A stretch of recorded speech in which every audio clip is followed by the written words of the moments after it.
వెలుగమ్మా. అమ్మా నాకు ఆకలిస్తుంది. చేస్తాను బంగోరుకోండి, మీకోసం కాకపోతే ఎవరి కోసం చేస్తాను నేను. మనలోని ప్రాణమమ్మ, మనదైన రూపమ్మమ్మ, ఎనలేని జాలి గుణమే అమ్మా. అమ్మా పెద్దయిన తర్వాత నిన్ను చాలా బాగా చూసుకుంటాను. అవునా? నిన్ను విమానంలో తిప్పుతానమ్మా. నేను నిన్ను మహారాణిలా కాలు కింద పెట్టకుండా చూసుకుంటానమ్మా.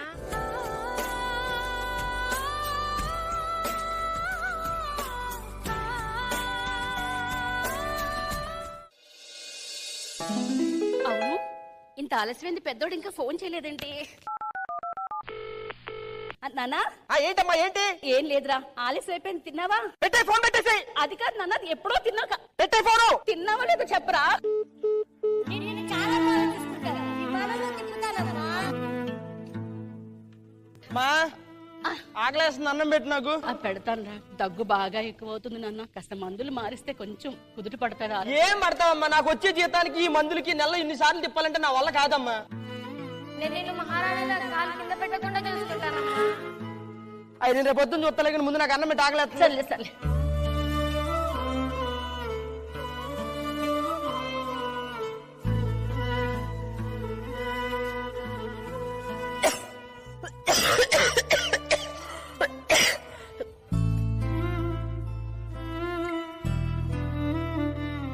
ఇటు తిరిగి నాన్న, పర్లేదు పర్లేదులే.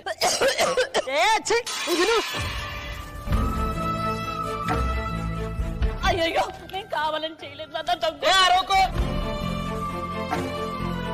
దగ్గర నాన్న, కూర్చో. అది కాదురా. నేను తిన్నాను తిను. కొంచెం తినరా ఒరే.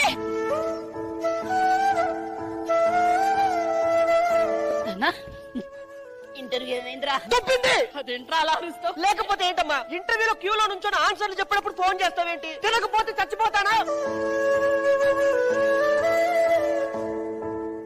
అక్కడికి ఇంటర్వ్యూలోకి వెళ్ళి కూర్చుంటే నీకెన్ని మార్కులు వచ్చాయి, ఏం చదివాయి అని అడగట్లేదమ్మా. నువ్వు ఎక్కడ చదివావు అని అడుగుతున్నావు. చదివించడం చేత కానప్పుడు పిల్లల్ని కనకూడదు.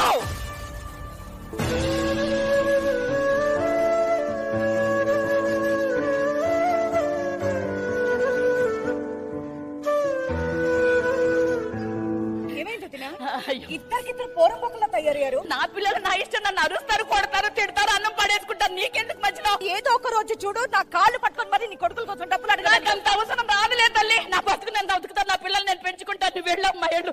నువ్వు మారు.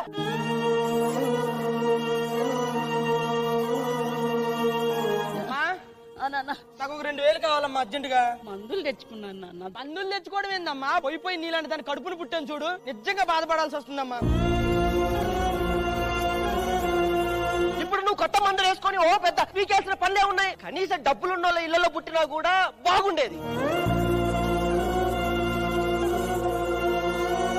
రేపు నుంచి గుడికెళ్ళి నీలాంటి దాని కడుపున పుట్టకూడదని మొక్కుకుంటామ్మా. మీ అమ్మ ఎలాంటిదంటే అందరు గొప్పగా చెప్పుకుంటారు, కానీ నన్ను ఎవరిని అడిగితే నాకు అసలు అమ్మ లేదనే చెప్పుకుంటా.